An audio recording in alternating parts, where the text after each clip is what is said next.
chemine vers le problème colonial maintenant en me demandant ceci: y a-t-il eu dans les premiers temps de l'implantation des pionniers, y a-t-il eu un esclavage pour la mise en valeur du sol?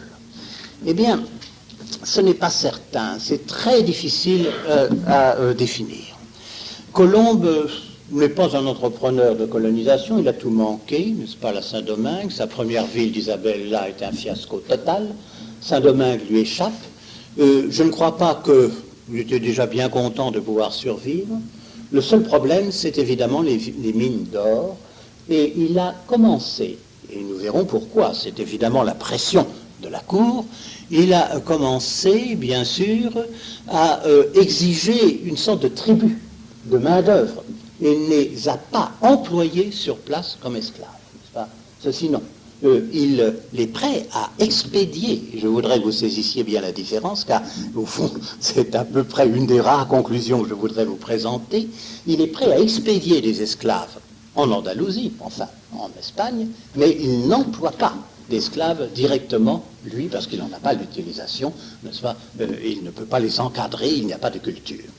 La culture qui aurait dû donner lieu à un esclavage est évidemment, et ça toutes les civilisations méditerranéennes l'ont connu, c'est la culture de la canne à sucre, n'est-ce pas? Le monde musulman d'Égypte, de Mésopotamie, c'est là qu'il y a eu les grandes révoltes d'esclaves, n'est-ce pas, du Xe siècle, Bassora, etc., des choses absolument affreuses, a toujours connu l'esclavage à cause d'une grande demande d'esclaves pour le travail de la canne à sucre.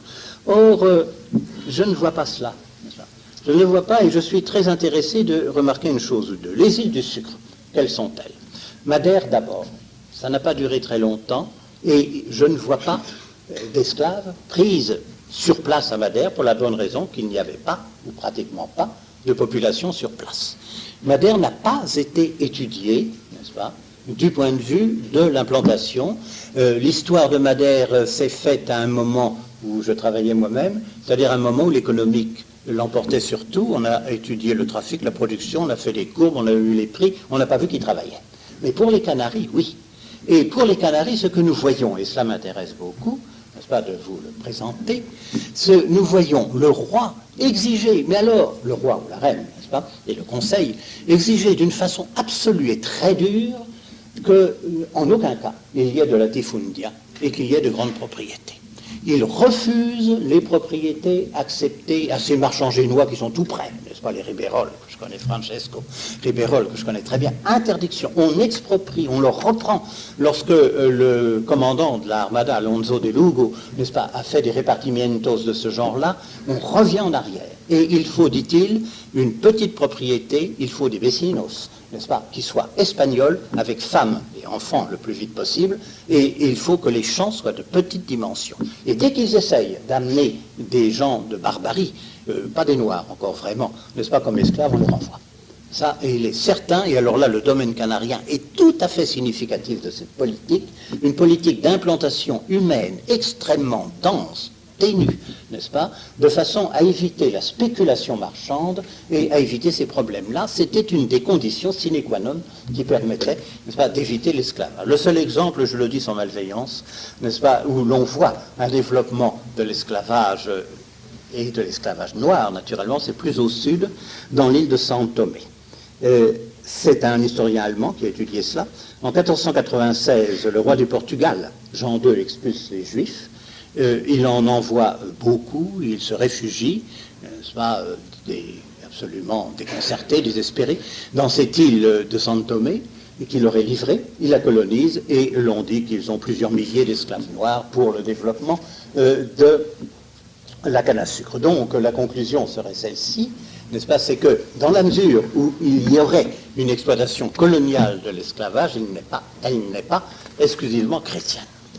J'en arrive à ma dernière partie qui est peut-être évidemment davantage au cœur de notre propos, l'Église et les rois. Comment a-t-on réagi?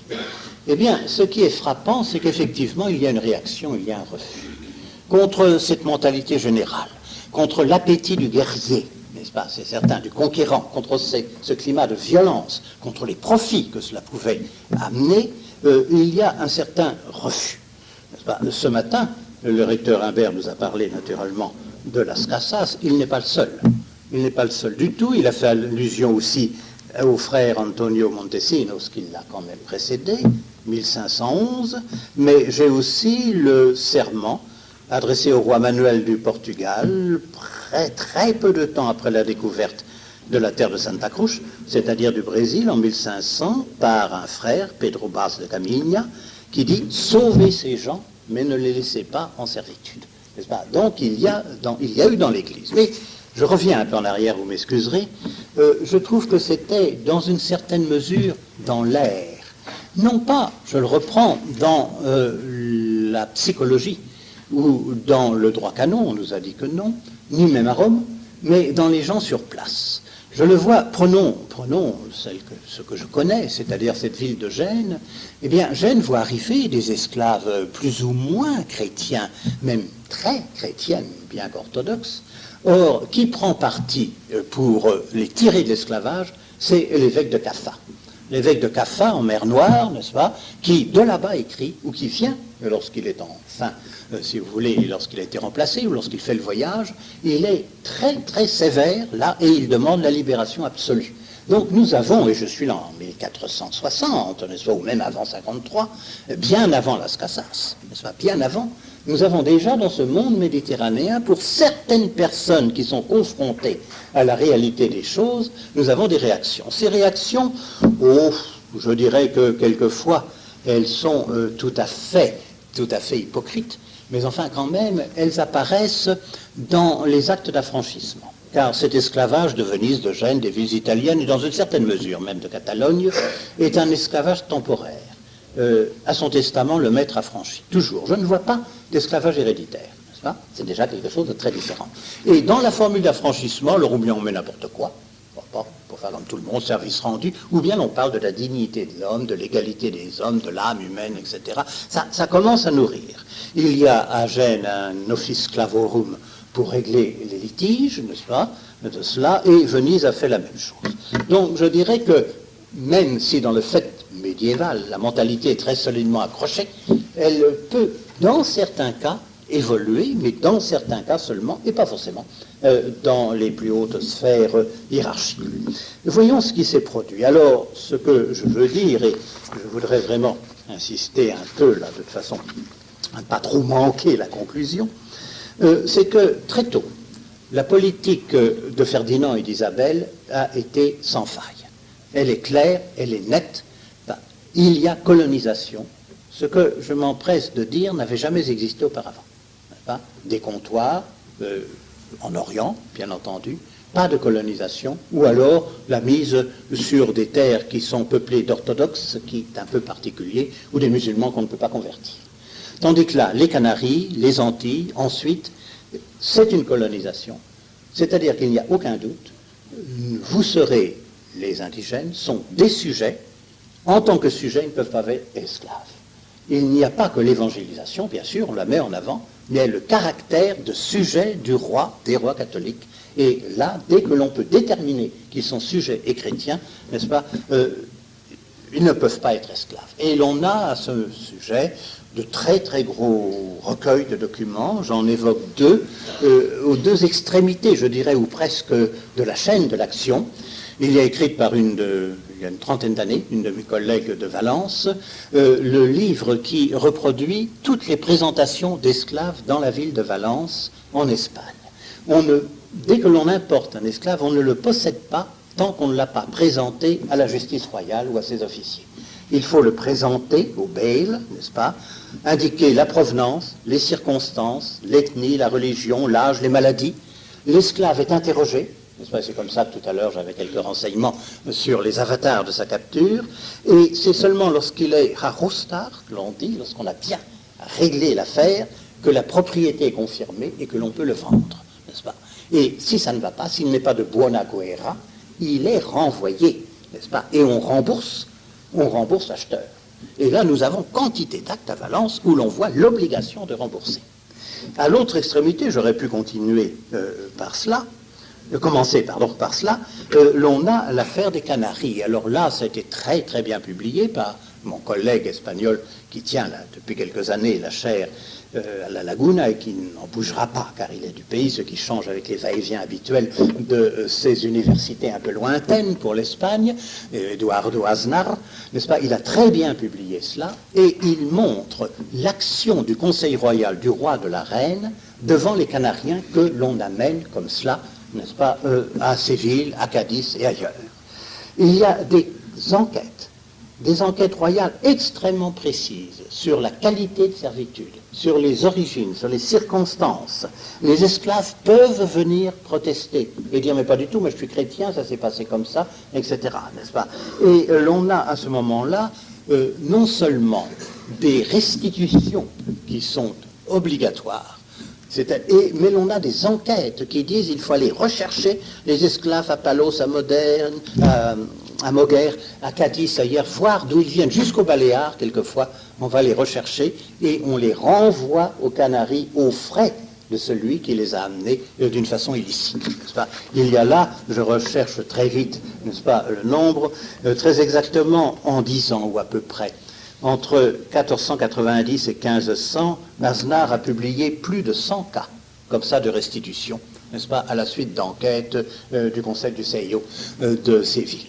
Donc la chose est entendue, il n'est pas question, n'est-ce pas, de faire esclaves des Canariens. Alors évidemment, il y a les contestations, la rébellion de 1489. Les gouverneurs sont condamnés. Ils n'ont pas, assassinat c'est entendu, on va rechercher les coupables, de l'assassinat, mais vous n'aviez pas à faire des razzias et à prendre 2000 personnes comme ça, vous allez renvoyer tout, et tant pis pour vous, vous allez rembourser, n'est-ce pas? Et il y a aussi le cas de la conquête de Ténérife, n'est-ce pas, où l'on a quelquefois un peu exagéré en disant, bien sûr, les tribus hostiles, esclaves, mais ceux qui étaient derrière nous, qui étaient-elles exactement, n'est-ce pas? On n'a pas fait le partage comme il aurait fallu. Mais enfin, la politique, n'est-ce pas, je le répète, est très clairement affirmée. Cette politique était plus difficile peut-être à appliquer pour les Indes occidentales, naturellement, mais ce qui est de certain aussi, c'est qu'à partir d'un certain moment, et dès le 3e voyage de Colomb, n'est-ce pas, dès le 3e voyage, Colomb sent bien qu'il ne peut pas. Il a envoyé des esclaves en Andalousie. Il a raconté, ils sont beaucoup moins chers que les Noirs d'Afrique, n'est-ce pas? Vous allez gagner de l'argent avec ça. Ils sont vigoureux, ils sont gentils, puis emmener des femmes avec eux, comme ça ils ne vont pas s'ennuyer, n'est-ce pas? Ils vont supporter le climat. Et autre chose, finalement, il est obligé de capituler. Et lorsqu'il écrit à un moment, à la fin du 3e voyage, je cite, « Le bon vouloir du roi et de la reine, qui aspire bien davantage au salut de ces gens qu'à n'importe quelle richesse que l'on pourrait tirer d'ici. » Ça, c'est très net. C'est lui qui le dit, et il ne le dit pas de bon cœur. Parce que lui, il est, n'est-ce pas, nourri dans la mentalité que j'ai essayé de définir tout à l'heure. Et les instructions pour le 4e voyage, instructions royales données au 4e voyage à Colomb, sont très claires. Vous ne ferez pas de captifs. Vous ne ferez pas d'esclaves. En 1501, deux navires quittent Séville, financés en partie par la reine, en partie par Isabelle, commandés par Cristobal Guerra et par un Diego de Grajeda, qui sont des hommes de Jerez. Ils devaient aller du côté de las Margaritas, n'est-ce pas? Ils devaient aller chercher des perles, vraisemblablement. Ils ont été portés par la tempête, ils n'ont pas très bien réussi, ils n'ont pas ramené de perles. Ils ont été très mal accueillis par les Indiens qui leur ont lancé beaucoup de flèches. Ils en ont ramené beaucoup. Ils ont été immédiatement disgraciés. Immédiatement. Il y a une enquête terrible, n'est-ce pas, du corregidor de Jerez, qui a poursuivi partout ces deux-là, qui a recherché les 10 Indiens et qui a condamné les 2 capitaines à les renvoyer chez eux. L'année d'après arrive, et je marque la chose de façon à me faire comprendre, une autre petite armada qui en ramène autant des esclaves. Ceux-là, on les accepte, parce qu'ils ont été rasiés sur les côtes du Brésil, dans le domaine portugais, c'est-à-dire qu'ils ne sont pas sujets du roi de Castille, n'est-ce pas? Donc la mentalité existe, mais la politique, n'est-ce pas, est là, et qui a défini une ligne à laquelle on voudrait bien s'en tenir. Et enfin, je finirai, avant les conclusions, par évoquer une affaire qui a été très très bien étudiée dans un très gros livre, n'est-ce pas, que mon collègue Le Flem doit connaître, sur les perles de la Margarita, n'est-ce pas, de Enrique Otte, n'est-ce pas, qui a bien marqué toute cette implantation dans ce monde si difficile de la nouvelle Carthagène, n'est-ce pas, qui est là, et l'on a voulu établir et faire des razzias. Les rescates, c'était une véritable industrie. Ils partaient de Saint-Domingue, pas de Santo Domingo, de la ville elle-même sur le flanc sud de l'île, mais du nord, n'est-ce pas, un peu clandestin, ces actions clandestines. Et là, le roi s'est opposé. C'était très dur, n'est-ce pas? Il a aidé les franciscains, il leur a aidé à dire... Alors, la différence a été très claire. Il a dit, voyons, on faisait des enquêtes sans arrêt, vous m'excuserez d'être si précis, et il faut quand même le dire, sont-ils cannibales ou pas? S'ils sont cannibales, s'ils sont sauvages, s'ils sont caraïbes, alors les autres disaient, mais bien sûr qu'ils sont, n'est-ce pas, les capitaines des rescates. Mais les enquêtes se poursuivaient. Et finalement, les franciscains n'étaient pas du tout d'accord pour dire, nous ne sommes quand même que vers 1505, n'est-ce pas, puis ensuite 1510, bien avant l'action de Las Casas.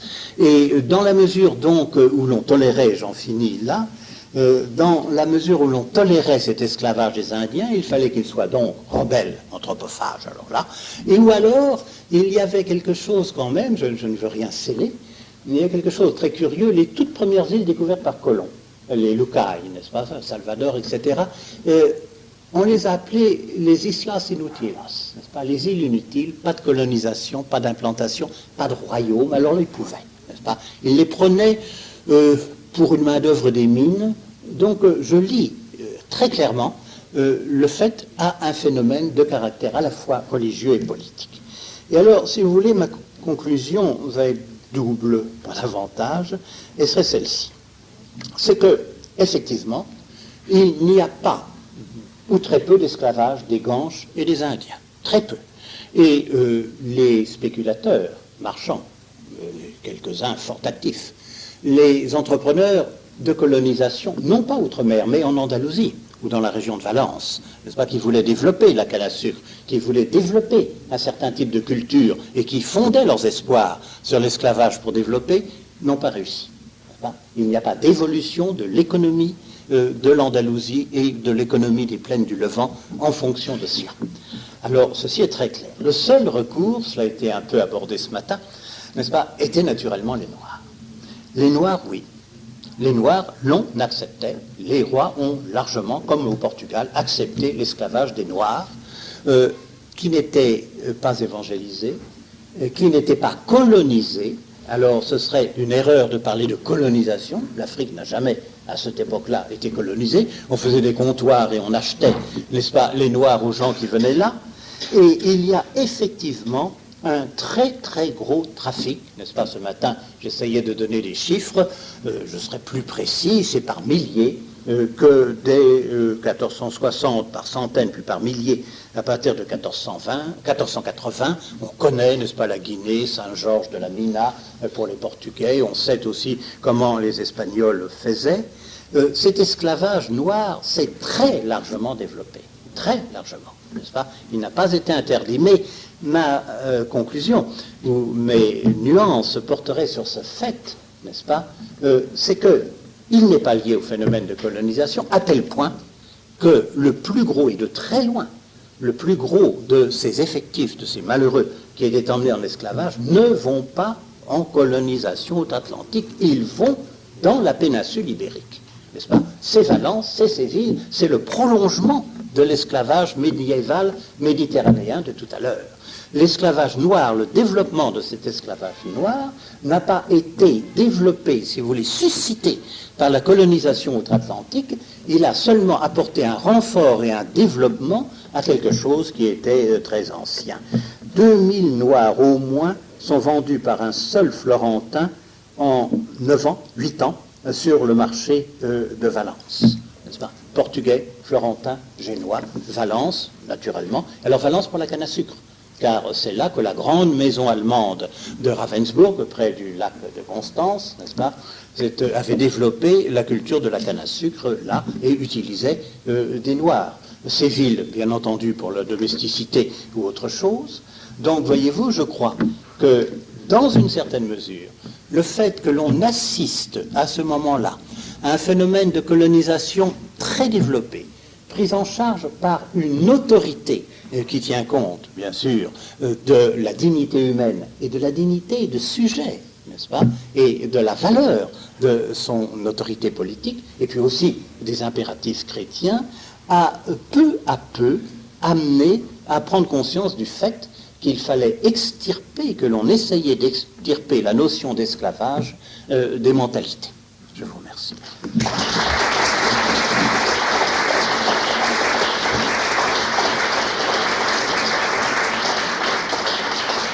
Je remercie en votre nom, Monsieur Herz, pour cet exposé très nouveau, très neuf et extrêmement précis.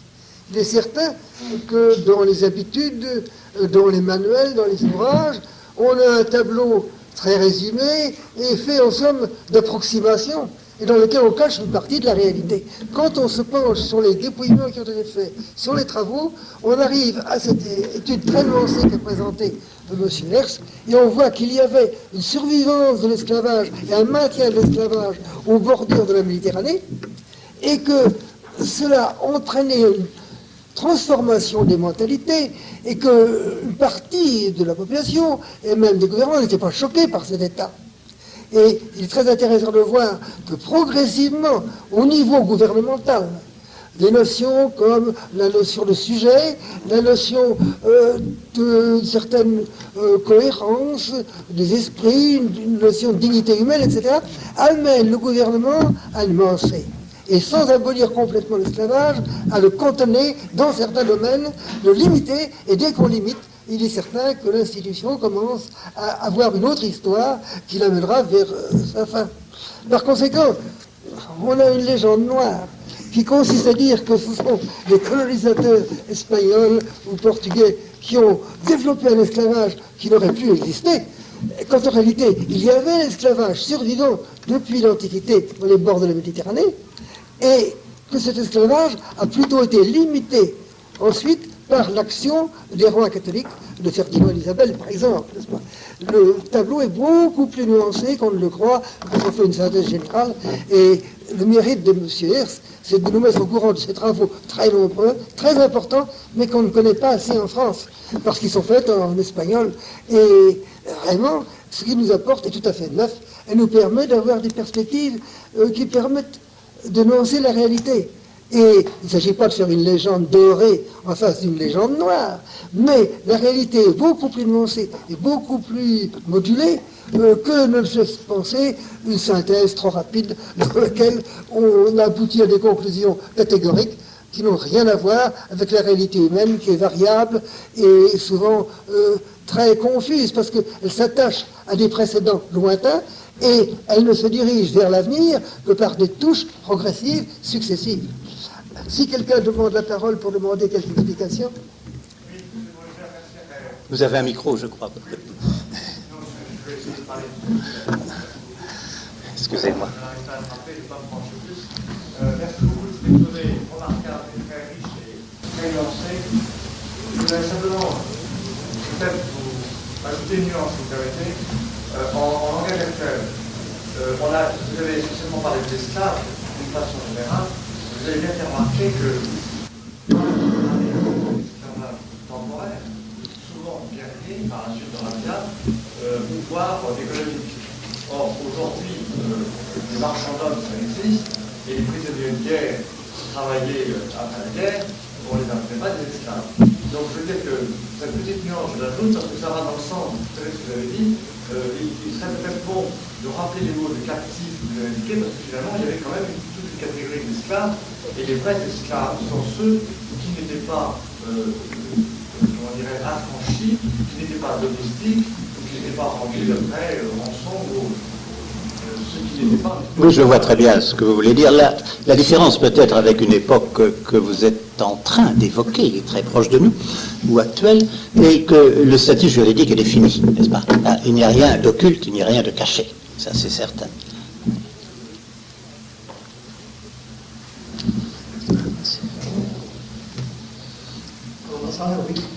Oui. Moi, je remercie le professeur Herz de son exposé et il me faisait songer à un événement auquel a été mêlé le roi Ferdinand avant d'accéder au trône. Il accède au trône beaucoup plus tard qu'Isabelle.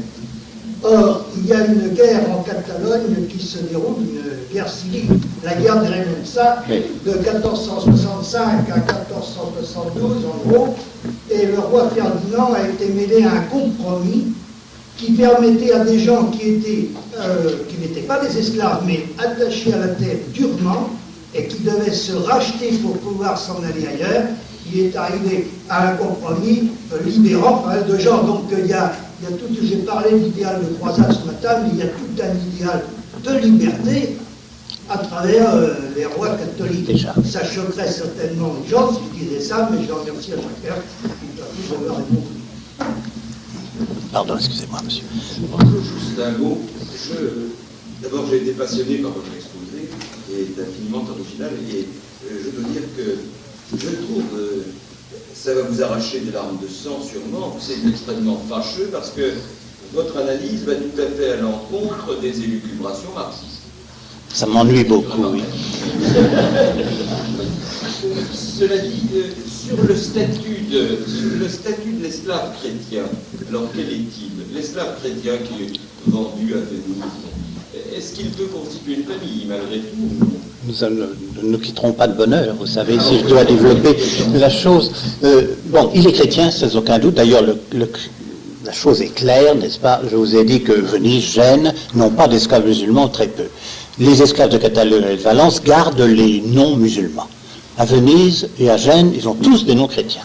Et des noms orientaux, en particulier Hélène, par exemple, pour les femmes, ça c'est très net. Il y a toute une étude, naturellement, du nom de baptême à voir. Ils pratiquent, ils ont leur dévotion, ils ont leur confrérie, etc., n'est-ce pas? Alors, ils sont affranchis à la mort du maître. Mais ils sont également affranchis en cas de mariage. Bon. Si l'artisan du coin, qui a un peu longuement visité la maison du maître ou d'un autre artisan, rachète à ce moment-là, bon, bien entendu, c'est la liberté immédiate. Dans le cas de concubinage ou donc de bâtardise, à ce moment-là, il n'y a pas de mariage. La femme, car 80% de femmes, n'est-ce pas, j'ai dit un esclavage domestique, la femme n'a pas d'autre nom que son nom de baptême, et son enfant, qu'il soit mâle ou femelle, ou fille, n'est-ce pas, prendra au bout d'un certain temps le nom de la famille d'accueil ou du maître. Donc vous avez, ça je le développe longuement quelquefois pour mes étudiants qui seront amusés, n'est-ce pas, vous avez des Doria, des Spinola qui sont fils d'esclaves, c'est évident. C'est évident. Merci. Monsieur. Quand vous évoquez l'affranchissement par voie testamentaire, c'est quelque chose de très classique en droit romain, mais en droit romain, on limitait la possibilité d'affranchir. Est-ce que pour maintenir quand même un certain quota d'œuvres serviles, et si je vous suis bien, normalement ces limites ont disparu. Absolument. Elles ont disparu. La seule limite, si vous voulez, elle est annoncée par le maître, qui dit généralement j'affranchis tel ou tel esclave. Alors s'il y en a 3, 4, bon, il n'en retient qu'une, il dit à condition que vous serviez ma veuve le temps de sa vie. Enfin, c'est tout. Voilà. Oui, je tiens à remercier, à féliciter le professeur Herz de cette brillante communication. Le professeur Herz, dans l'ignorance que beaucoup d'historiens ont de ce problème de l'esclavage à la limite du Moyen-Âge et des temps modernes, a fait allusion à la responsabilité de certains historiens médiévistes. Je dois dire que la responsabilité des historiens modernistes, auxquels par discrétion vous n'avez pas fait allusion, chers collègues, est entière, parce que très souvent, ils se sont abstenus d'essayer de faire le bilan de la situation au moment où commence les temps modernes, suivant, disons, l'exception la plus générale. Et le cloisonnement entre l'histoire médiévale et l'histoire moderne est tout à fait fâcheux. Voilà. Non seulement tout à fait de votre avis. pour l'étude des études européennes, mais pour l'étude de problèmes. Je vous remercie, Monsieur le Président, Monsieur le Recteur, Mesdames et Messieurs. Je crois que j'étonnerai ou choquerai très peu d'entre vous en disant que ces célébrations, j'allais dire, auxquelles nous sommes soumises, dès qu'elles tombent dans un large domaine public, ne sont plus seulement célébrations, mais véhicules de slogans, d'idées toutes faites, et en définitive de très graves désinformations. Parmi cet éventail des idées fausses que l'on nous resserre constamment, je m'attarderai aujourd'hui devant vous à essayer de détruire, ou tout au moins de nuancer très largement l'une d'elles, à savoir que l'esclavage, et l'esclavage dans une large mesure, serait né précisément de cette colonisation ibérique d'outre-Atlantique, à savoir dans les Antilles ou sur la terre ferme, plus précisément de la Nouvelle-Espagne tout d'abord. C'est non seulement ce qui est tombé dans ce que j'appellerais les ouvrages de vulgarisation, mais c'est ce qui a été véhiculé, affirmé par des historiens, même généralement respectés. Je n'en prendrai que pour exemple le livre d'Henri Pirenne, historien qui a encore une très large renommée, malgré les aperçus quelquefois audacieux dont il fut victime, les raccourcis, je dirais plutôt que les aperçus, qui, dans les grands courants de l'histoire universelle, à la page 301 très exactement, disait qu'il n'y avait plus d'esclavage à partir du XIe siècle, à partir du moment des attaques, n'est-ce pas, des Carolingiens contre les Saxons, puis Verdun, la fabrique d'eunuques de Verdun, puis les ventes, n'est-ce pas, dans le Maghreb, qu'il n'y avait plus là d'esclavage jusqu'aux navigations portugaises au large de l'Afrique, et donc par conséquent ensuite vers l'Amérique. Cette préposition est très largement admise, et je dois dire que naturellement je parle de choses qui pour moi datent déjà et dont je ne voudrais pas dénombrer exactement le nombre d'années, mais je me suis toujours très très fortement étonné de voir quelle est la distorsion entre d'un côté peut-être, je n'exagère pas, là où les centaines d'articles et d'ouvrages qui sont consacrés à l'esclavage médiéval dans toutes les civilisations de l'époque, d'une part, et d'autre part nos manuels qui n'en parlent pas, ou qui l'occultent complètement, ou qui le minimisent très largement. Mon propos aujourd'hui, dans le temps qui m'est là imparti, est de montrer d'une part que l'esclavage était très largement répandu dans toutes les civilisations connues, ou encore inconnues, du monde au moment des grandes découvertes, qu'il avait pénétré toutes les mentalités, que cette pénétration était indéracinable, d'une part, ce sera le premier point de ma proposition, et le second étant que dans la mesure où cet esclavage s'est maintenu et peut être effectivement développé au temps de la colonisation outre-Atlantique, ce sont les autorités, ne disons pas ibériques, car je vous l'avoue dès maintenant, je suis mal renseigné sur le Portugal, mais ce sont les rois catholiques qui y ont porté un frein, et qui, donc, je dirais que le couple colonisation-esclavage doit s'interpréter, non pas dans le sens habituel, mais dans le sens au contraire d'une sorte de refus, ou tout au moins de mise en œuvre. Mon premier point est donc précédent, contexte, l'esclavage médiéval sur lequel l'on pourrait, ce n'est pas nos propos, mais parler pendant des heures et des heures. Il est entendu qu'au temps des grandes découvertes, c'est un phénomène quasi universel, et tout au moins, si l'homme de Paris ne le voit que d'une façon assez lointaine, l'homme qui part de Séville, ou tout au moins de Palos, n'est-ce pas, vous voyez de qui je parle, cet homme-là est imbu de cette idée, et que tous ceux qui l'ont succédé sont naturellement admis à considérer que l'esclavage est la chose la plus naturelle du monde et la mieux admise dans tous les milieux, y compris, d'ailleurs, je vais le développer dans un instant, les milieux ecclésiastiques. Donc le problème, le premier point, avant d'entrer dans cette description qui vaut la peine quand même résumée, d'être évoquée, le premier point est de se demander pourquoi cette occultation, nous en sommes là, n'est-ce pas, pourquoi l'on n'a pas voulu ou l'on n'a pas su dire qu'il y avait tant de cette servitude, je ne parle pas des serfs ruraux, n'est-ce pas, attachés à la glèbe, etc., c'est extrêmement différent, tout au moins c'est différent. Mais pourquoi non?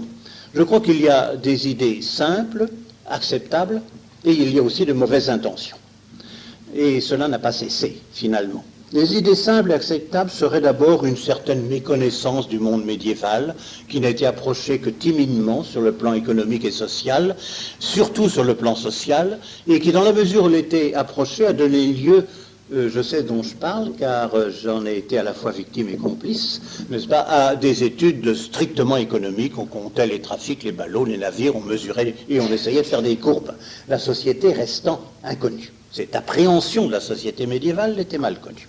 D'autre part, encore justifiable, une autre attitude ou une autre insuffisance, qui est la méconnaissance du monde, j'allais dire méditerranéen, puisque j'englobe le Portugal, je vais dire méridional, n'est-ce pas? Il est certain que, et ce n'est pas une critique, mais c'est une constatation, que dans la mesure où l'on a fait de l'histoire économique et sociale, elle a été faite de Paris, de Bruxelles, de Bruges, par des historiens de valeur qui n'avaient pas beaucoup voyagé et qui n'avaient pas beaucoup lu sur le monde méridional. Ils ont commis les mêmes erreurs là que celles qu'ils ont commises dans tous les domaines de l'histoire sociale, en particulier lorsque nos manuels habituels des lycées, et du temps où il y avait quelque chose dans les manuels des lycées, n'est-ce pas, disaient très clairement que la féodalité eh bien s'appliquait à l'ensemble de la France, et je ne vois pas comment mes collègues professeurs à Toulouse pouvaient, n'est-ce pas, expliquer à leurs élèves ce qu'ils lisaient sur la féodalité capétienne des temps des Capétiens de l'Île-de-France. Donc le monde méridional, là où s'appliquait l'esclavage, n'était pas connu. Très peu connu par nos maîtres, il faut bien le dire, et je ne porte là aucun jugement, n'est-ce pas, dépréciateur. Mais les mauvaises intentions étaient là aussi, n'est-ce pas? D'abord, la légende noire, dont M. le recteur Durand nous parlera tout à l'heure, cette légende noire très fortement racinée en France par anticléricalisme et par anti-hispanisme. Ça, je ne vais pas plus loin, ça c'est très clair. Tout ce qui est l'histoire de la maison d'Autriche même, et autres, nous sommes anti-espagnols, n'est-ce pas, à un certain moment de notre historiographie. Un anticolonialisme acharné aussi, qui a repris, bien entendu, des racines il n'y a pas si longtemps. Et puis, je dirais, c'est là une réflexion qui m'est venue en tête il n'y a pas si longtemps, j'y pense, et nous allons tout à l'heure définir les limites géographiques de cet esclavage médiéval. Or, ces limites, l'esclavage est surtout dans le monde chrétien, et surtout pratiqué dans le monde ibérique, bien sûr, mais bien davantage encore, tout au moins, tout autant, dans le monde italien, dans les villes d'Italie. Or, dans une certaine idéologie du 19e, et je dirais jusqu'à ces derniers moments, jusqu'aux générations d'historiens que nous avons formés, la ville d'Italie, c'est la démocratie, n'est-ce pas? C'est le matin radieux, sinon peut-être c'est la République en tout cas. Comment concilier de telles vertus politiques avec de telles condamnations, n'est-ce pas, de l'esclavage? Donc il valait mieux gommer tout cela, comme on a gommé beaucoup d'aspects de la civilisation urbaine de l'Italie, à savoir les guerres civiles, par exemple, les luttes atroces entre les partis, les luttes entre les villes elles-mêmes. Mais on a donné une image idéalisée de ces villes, et naturellement, il n'était pas de bon ton de montrer cela. Donc voilà les raisons. Les raisons, j'en arrive maintenant à un essai de description que je veux très très rapide, et qui m'amène à dire que dans le monde méditerranéen chrétien, l'esclavage, au moment où Christophe Colomb lève l'ancre, ou au moment où il quitte Savone pour s'en aller chercher fortune du côté de Lisbonne, cet esclavage est très très largement répandu dans toutes les villes de la bordure méditerranéenne. Les limites seraient intéressantes, elles peuvent être définies très facilement, elles ne sont pas faciles à expliquer. L'Italie entière, la péninsule ibérique quasi entière, Roussillon, Languedoc méridional, Provence, oui, mais pas plus au nord. Et pourquoi, je ne sais pas, n'est-ce pas? Des esclaves à Marseille, à Avignon, pas à Valence. Des esclaves, naturellement, à Perpignan, à Montpellier, et par là, pas à Toulouse. En tout cas, donc, c'est un phénomène qui est vraiment méditerranéen, n'est-ce pas, qui est important, qui est développé. J'en parlais il y a quelques jours à mes étudiants, mais très rapidement, beaucoup plus rapidement qu'aujourd'hui. J'estime, par exemple, qu'il y avait bien 3000 femmes esclaves, car l'esclavage est domestique, dans la ville de Gênes, ce qui, pour des jeunes femmes de 18 à 22 ans, devait représenter près de 10% de la population féminine du même âge. Alors, ce n'est pas négligeable, c'est au contraire très, très appréciable. Alors, voilà le phénomène brut tel qu'il est. J'essaye, si vous voulez bien, d'en chercher les raisons, puis ensuite d'en voir les origines et la nature. Les raisons ne sont pas non plus faciles à démêler. Je vais vite. Héritage de l'Antiquité, bien sûr, pourquoi pas. Nous sommes méditerranéens, on a gardé le droit en question, et je crois que les formules de vente d'esclaves ou d'affranchissement sont exactement copiées sur ce qu'avait connu le droit romain. Influence de l'islam, c'est entendu, Là, je crois aussi que l'on peut le dire, j'y viens à l'instant sur l'islam. Et puis aussi tout de même la lutte dans une certaine mesure, et là je vais essayer d'être nuancé car la chose est évidemment beaucoup plus délicate à définir, l'influence de la lutte contre le rebelle d'une façon générale, de celui qui se dresse contre l'autorité. C'est ainsi, par exemple, que l'on a réduit en esclavage, pas en servitude domestique habituelle, mais en esclavage les Sardes lorsqu'ils se révoltaient contre le roi d'Aragon, ou quelques Corses contre la République, la démocratie génoise, n'est-ce pas? Mais surtout les rebelles contre l'Église, il faut le dire, n'est-ce pas? Et cela nourrira un peu ma conclusion tout à l'heure, l'Église de Rome. Et Rome, l'Église n'admet pas, l'hérétique est à la limite passible d'esclavage. Lorsque les Grecs se réfugient, fuyant, n'est-ce pas, Constantinople, fuyant, pardon, l'avance des Turcs, on les prend comme esclaves jusqu'à ce que leur orthodoxie soit effacée pendant un certain nombre d'années. Les papes ont admis l'esclavage de ceux, par exemple, qui pillaient des rebelles ou volaient ou tuaient des pèlerins dans tel ou tel pèlerinage. C'était admis. Lorsque, 14e ou 15e siècle encore, la papauté s'immisce dans les querelles politiques de l'Italie, nous avons, et nous savons les conséquences, il faut le dire clairement, une bulle pontificale qui, protégeant la ville de Ferrare, voyant les Vénitiens déclarer la guerre à Ferrare, dit carrément que tous les Vénitiens là, pris prisonniers, seront passibles et de la confiscation de leurs biens et de leur réduction en esclavage, n'est-ce pas? Donc il y a cette mentalité, disons-le, à pénétrer absolument tous les milieux sociaux et toutes les mentalités, y compris, n'est-ce pas, par une suite, bien entendu, d'accommodement quelquefois, y compris les milieux religieux, avec, bien sûr, il faut le dire aussi, avec cette idée que cet esclavage ne sera pas définitif, qu'il est une phase de l'évangélisation, de la façon de faire rentrer les gens dans le sein d'une civilisation quelconque, et d'une civilisation chrétienne, et donc du christianisme catholique. Cet esclavage qui est tellement, tellement développé, n'est-ce pas, dans le monde méditerranéen, au Moyen-Âge, tient à différentes origines, et je crois qu'il faut le préciser. La guerre et la piraterie, nous allons très vite là-dessus, c'est évident. Et ça, c'est une chose fondamentale. Dès qu'il y a conflit, dès qu'il y a piraterie, on admet que les prisonniers soient des esclaves, à tel point que si l'on étudie l'origine étymologique du mot, le mot esclave apparaît relativement tard. Je le vois commun à Venise et à Gênes. Il n'existe pas, par exemple, à l'époque, ou pas beaucoup, à Valence et à Barcelone, qui sont en guerre constamment, davantage avec les musulmans. Le mot est captif. Il n'y a pas de mot d'esclave, n'est-ce pas? On dit capto, captif. Je ne prendrai pas le ridicule de le prononcer ni en catalan ni en valencien, mais enfin c'est ce que je vois dans les textes, n'est-ce pas? Donc le captif de guerre, le captif de piraterie, Orient, Occident, n'est-ce pas? Et on voit un peu tout ce que l'on peut. Esclavage pour dette aussi. Esclavage temporaire, peut-être, très largement pratiqué dans l'Adriatique, en particulier à Raguse, avec donc une osmose et une contamination pour Venise, Dalmatie, n'est-ce pas? Et ces Grecs, ces jeunes femmes grecques dont je vous parlais tout à l'heure, qui fuyaient l'avance des Turcs, n'est-ce pas, dans les Balkans, devenaient automatiquement esclaves, non pas vraiment parce qu'elles étaient orthodoxes, mais parce qu'elles n'avaient pas pu payer leur passage. Donc il y avait là le capitaine du navire, le commandant, des intermédiaires qu'on appelait les proxénètes, qui se disaient, tant que vous n'aurez pas remboursé, ben, je vous vends, et il fallait en venir là.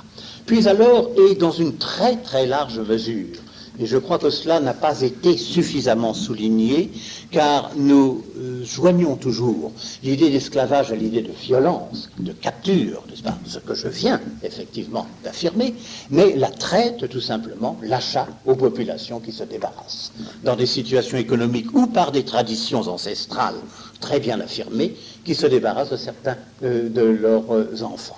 C'est ainsi par exemple que, je le reprends, si l'esclave est surtout musulman, du Maghreb en Catalogne et à Valence, il est oriental, de mer Noire, russe, tatar, migrélien, caucasien, circasien, etc., n'est-ce pas, acheté et non pas capturé. Or, je mets l'accent sur cette affaire de la traite, n'est-ce pas, car naturellement, vous verrez qu'il y a les prolongements que l'on sait à l'époque coloniale. Donc voilà où l'on en est. Or, ce que je peux dire, n'est-ce pas, c'est que, bien entendu, disons-le, et nous allons terminer comme cela avec ce monde chrétien médiéval, bien entendu, les formes sont diverses. Ce n'est pas un esclavage économique à la façon des anciens ou à la façon des musulmans, non plus. C'est surtout, mais pas partout, mais c'est surtout pour l'Italie un esclavage domestique, des femmes, des jeunes femmes qui sont servantes, nourrices, etc., lorsqu'elles ont des enfants, et avec une cohabitation, une intimité, n'est-ce pas, qui est évidemment très forte. Mais ce sur quoi je voudrais insister là-dessus, c'est qu'il n'y a vers la fin de ce que nous appelons par commodité pédagogique et commodité de langue, la fin du Moyen-Âge, il n'y a pas de disparition ou même de diminution ou d'affaiblissement de ces pratiques de l'esclavage. Absolument pas, je dirais presque au contraire. Et je l'ai dit tout à l'heure, puisque je savais qu'il n'était pas là cet après-midi, je l'ai dit au recteur Humbert, ah oui, bien sûr, l'on fait captif lors des guerres des infidèles, des musulmans, mais les chrétiens aussi. Il est habituel, au XVe siècle, de faire des captifs chrétiens dans de larges campagnes. Non pas forcément rebelles, on prend. J'ai des exemples qui sont extrêmement précis, je viens d'en reprendre un dans une lecture tout à fait récente, dans le sud de l'Espagne.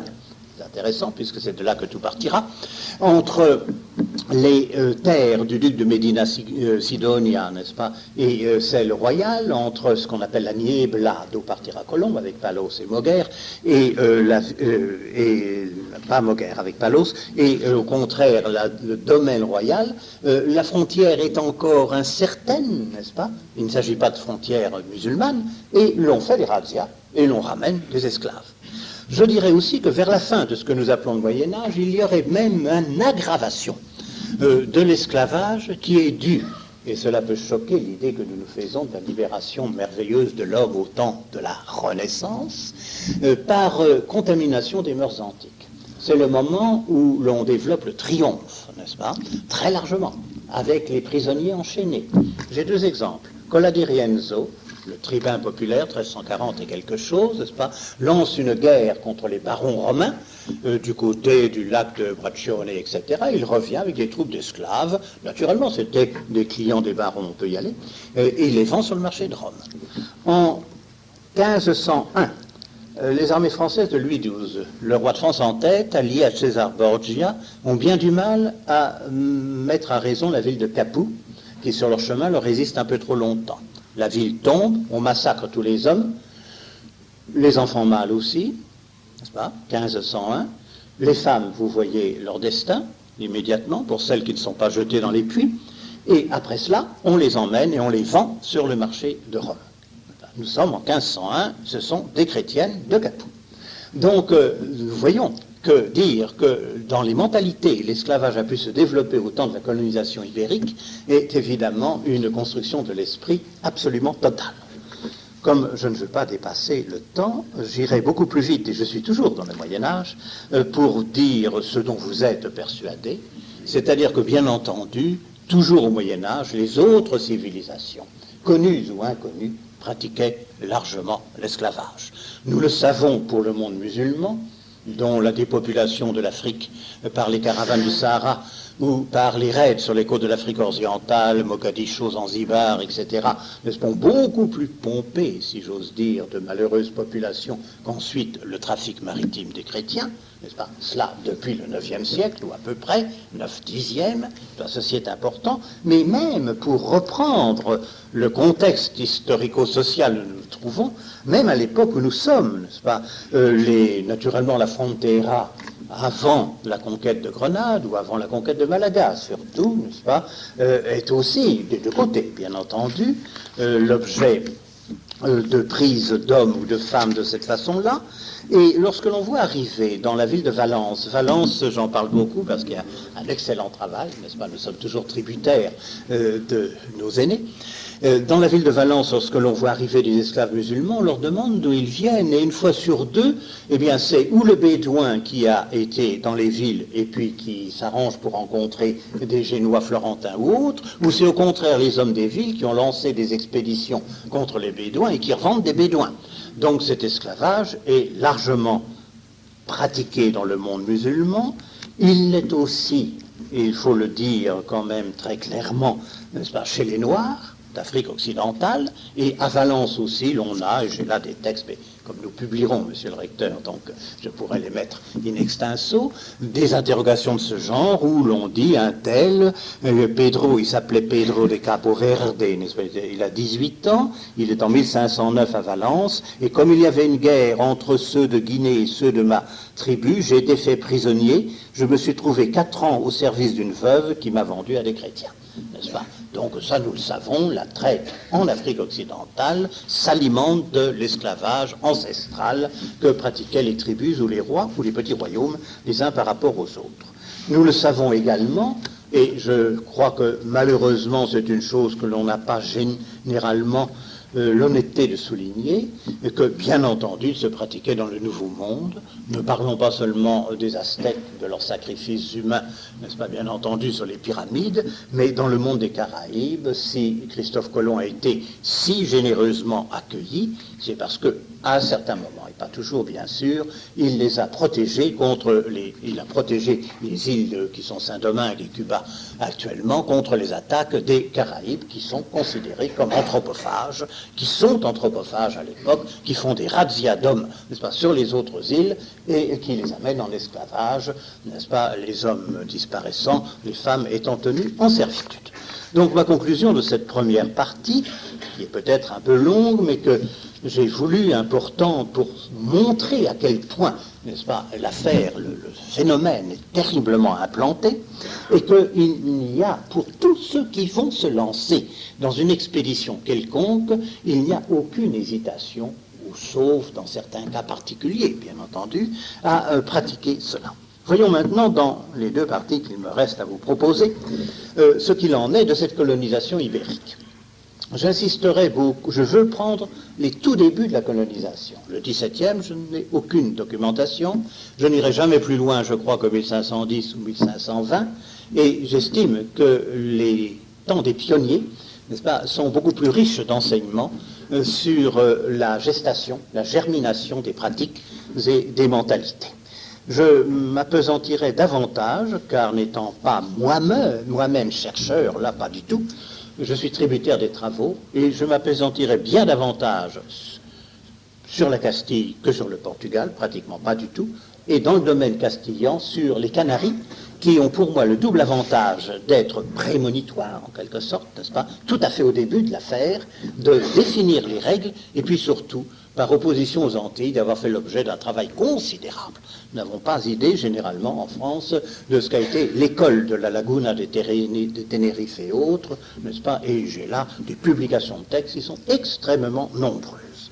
Alors, la première de ces 2 parties serait pour montrer que, bien entendu, l'esclavage s'est développé de la part des particuliers, de la part des conquérants, pas des colons forcément, je dirais des découvreurs, capitaines, conquérants, car l'opération de découverte s'inscrit dans un contexte guerrier. Ceci, on ne peut pas, n'est-ce pas, dire autre chose. Effectivement, je pense que l'on peut présenter les choses comme cela. Pendant quelque temps, laissons même les problèmes de conquête. Pendant quelque temps, les Espagnols le savent bien, nous ne l'avons peut-être pas assez souligné, nous, dans nos manuels, il n'y a pas de véritable économie coloniale. Il n'y a pas de véritable implantation. Tout se résume dans ce qu'ils appellent les rescates, n'est-ce pas, ce que nous dirions les razzias et les armadas, c'est-à-dire des expéditions maritimes armées ou razzies. Les Portugais l'ont montré très largement, et alors là ça commence dès la prise, même avant Arguine, même avant 1454, n'est-ce pas, sur les côtes occidentales de l'Afrique, Maroc plus noir, ils avancent, ils razzient, ils ramènent des hommes, ils les vendent dès qu'ils sont chez eux. C'est un élément primordial de leurs activités, un élément primordial aussi, je dois dire, de leur enrichissement. Ils l'ont fait partout, ils l'ont fait, je le répète, sur les côtes du Maghreb, en Afrique occidentale. Ils le font aussi Et nous sommes mal renseignés là-dessus, et il nous est difficile quelquefois de faire l'opération psychologique qui lie les deux. Ils le font également sur les côtes orientales de Grèce, de Turquie bien entendu à l'époque, mais dans les îles grecques nous avons un monceau de réclamations de l'Empire byzantin contre ces affreux pirates génois de Mytilène, n'est-ce pas, de Lesbos, de Catilusio, ou contre les Vénitiens qui dès qu'ils peuvent ils débarquent là, puis il y a une foire, il y a un petit marché, ils prennent tout ce qu'ils peuvent et puis ils rentrent. Bon, on ne dira pas que ce sont des Grecs, alors ça complique énormément les choses. Ils l'ont fait, n'est-ce pas, je le répète, absolument partout. Ils l'ont fait, bien sûr, à un certain moment, Colombe, j'y viens tout à l'heure, l'a fait aux Indes occidentales, mais les Portugais le faisaient aux Indes orientales. À un certain moment, je suis un peu tard par rapport à ce que je vous ai dit tout à l'heure, nous sommes en 1516 et l'on présente à Valence un homme qui porte le nom curieux, esclave de Pedro de Calicut, n'est-ce pas, la ville de l'Inde, et qui dit avoir été razzié par une armada du roi du Portugal en même temps que 500 personnes. Donc, je dirais que de la même façon que la phase précoloniale, au fond, s'alimente, c'est une autre affaire, des cueillettes, n'est-ce pas, des cueillettes des produits naturels, les plantes sauvages ou autre chose, là, ça demanderait de longs développements. Elle s'alimente aussi de ces profits de la piraterie et donc de l'esclavage, et personne n'y met encore le haut là pendant un certain temps. Ensuite, toujours pour parler de ceci, il y a également les esclaves qui sont amenés lors des opérations militaires de la conquête. Et ça, je dois dire que c'est également admis. Et je ne vois pas, sauf qu'il fallait encore préciser et donner la preuve qu'il s'agissait bien d'une conquête, de ce qu'on appelle constamment la bonne guerre, n'est-ce pas, de buona guerra, ceci, le roi et la reine l'ont admis, n'est-ce pas, conquête. Et ceci est très net. Malaga, Grenade, il y a un très bel article, un des premiers peut-être qu'il ait produit, Miguel Ángel Ladero Quesada, sur les captifs de guerre lors de la reprise de Malaga. Ça s'est entendu réciproquement si l'on peut. J'insiste sur ce Maghreb, naturellement, pour montrer qu'il n'y a pas de caractère original dans ce qui s'est passé outre-Atlantique. Lorsque l'armada espagnole prend Oran en 1509, puis Tripoli en 1511, l'on trouve d'un seul coup plus d'1 millier d'esclaves sur le marché de Valence, n'est-ce pas? Ils sont là. Nous sommes ici, n'est-ce pas, dans un domaine qui n'a rien de colonial, qui est le domaine guerrier, n'est-ce pas? On en vend sur place à Valence et l'on en envoyait à Naples, en Sicile, un peu partout. La même chose s'est produite, je viens enfin à ce que je voudrais développer davantage, la même chose s'est produite dans les îles Canaries. Les îles Canaries ont été conquises, au fond, je voudrais résumer, en 2 opérations. L'une normande, française, mais avec l'aval du roi de Castille, Béthencourt, n'est-ce pas? Et ce sont ce qu'on appelle les petites îles, La Gomera, Hierro, Fuerteventura, n'est-ce pas, qui ont été prises, et là, il n'y a jamais eu de contestation. Les esclaves, avant la christianisation, ont été ramenés également à Séville, à Cadiz, et ont été vendus de cette façon-là. On a également lancé des expéditions punitives lors des révoltes. En 1489, dans La Gomera, le jeune gouverneur, fils du conquérant d'autrefois, je raye les noms, a été assassiné. La famille lance une forte opération de représailles et on ramène, n'est-ce pas, et vous verrez la suite, on ramène naturellement des esclaves également en Andalousie.